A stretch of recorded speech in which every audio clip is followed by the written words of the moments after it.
Wow, effectivement, moi, c'est vrai que j'ai fréquenté beaucoup de comme je le tuteur. J'en ai eu combien là? Primaire, secondaire, moyen. J'ai eu 4 tuteurs. Mais ce qui m'a le plus marqué, c'est mon tuteur quand j'étais à l'université. En fait,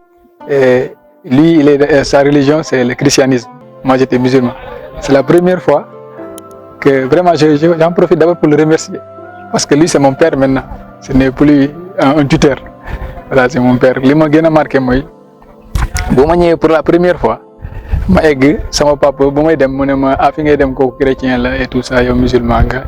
et tout ça quoi comme tu le dis je t'informe mais c'est quelqu'un de bien et tout ça mais xam rek da ngay jógee village yow xamoo loolu mais quand je suis arrivé wax dëgg yàlla j'ai vécu une expérience que je n'oublierai jamais. Je te donne une anecdote. J'ai une sœur qui s'appelle Olga ak keneen qui elle s'appelle Geneviève. Quand on prenait le repas des fois da nga xelu séeréer bi rek moo lay jàpp tu as envie de manger nga fàtte wax bismillah quand eux ils faisaient le signe de la croix je me rappelais wala quand je ne priais pas Olga il me disait mais frangin tey julli woo de tu comprends donc ça m'a beaucoup travaillé quoi et j'ai compris comme je te disais au départ en fait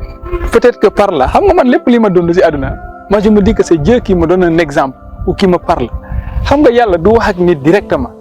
man pour man ay signe ngay gis ci àdduna bi c'est-à-dire da ngay peut-être nga dem ñaan nit mu may la 100 000 francs nga tase ak nit mu ñaan la 25 000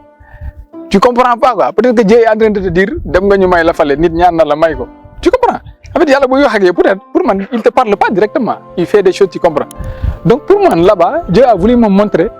que ce qui est important chez l'homme comme je te dis c'est l'humanité parce que moi je suis un musulman et je crois que le prophète est l'envoyé de Dieu. Je crois fermement à la religion et je pense qu'il n'y a pas, pour moi, la religion de Dieu c'est l'islam, tel qu'on me l'a enseigné, tel que je le crois. Mais personne ne peut me convaincre que eux, ce n'est pas des hommes de Dieu. C'est impossible parce qu'ils incarnent tout ce que le musulman doit incarner, c'est-à-dire ce qu'on m'a dit, ce qu'on m'a enseigné, ce que j'ai appris. Donc je me dis que c'est nid. Ce qui est important, c'est l'humanité. C'est-à-dire ce qui nous unit, comme j'ai dit, est plus fort que ce qui nous différencie. Voilà, l'homme et culture, ça qu'ils ont dit, ça c'est le philosophe qui dit, moi je ne suis pas d'accord. Ce qui nous différencie est plus fort, et ce qui nous unit est plus fort que ce qui nous différencie, l'humanité. Voilà, l'ennemi, c'est important, parce que c'est ça aussi qui détermine en quelque sorte, notre nature et tout ça. Mais je pense que l'être humain, tous les êtres humains se valent. Non, yàlla rek moo xam kan mooy kan gis nga boo nekkee ak nit même bu fekkee day naan sangara chaque jour yow sa devoir xam nga lan la wax ko ni bàyyil naan bi mais tu n'as pas le droit de le juger ou de le critiquer parce que xamoo lu mu dund xamoo fu mu jaar xamoo lan la ko yàlla teg te booy wax ci moom yaa ngi yàq sa bopp peut-être que yow li ngay amasiger ne yàlla di la ko dencal mu ngi ko koy jox chaque jour saa yoo waxee ci moom donc à travers mon parcours c'est tout ça que j'ai appris c'est-à-dire yàlla def ma jàppale du ma juger nit c'est-à-dire je m'en fous de ce que font les autres parce que moi je me dis que ce que les autres font yàlla moo leen ko teg c'est-à-dire croire en Dieu c'est accepter que l'autre est différent de moi parce que kooku aussi yàlla moo ko defar moo ko sàkk parce que yàlla si boppam nee na si je voulais yéen ñëpp da ngeen di nekk ay musulmans si il ne veut pas que tu sois musulman tu ne le seras pas s'il veut que tu sois chrétien c'est ce que tu vas s'il veut que tu sois loolu ngay nekk peut-être que dans cette différence c'est comme ça que Dieu nous aime voilà mais notre devoir c'est de dire aux autres moi ce que je suis man yaakaar naa ne c'est ce qui est meilleur si li ma jàngal nga won ko fi nga ko teg léegi moom bu la topp jarul ngay insister jarul nga ko si xas jarul nga ko si kii yàlla moo bëgg ma mel c'est Dieu qui veut qu'il soit ainsi donc dañuy prier rek yàlla boole ñu si ñu baax ñi moo tax bul nangu ne que parce que dafa soxor nga ne bu ma amee dinaa ko soxor il faut jamais faire ça c'est-à-dire kooku nu mu mel c'est sa nature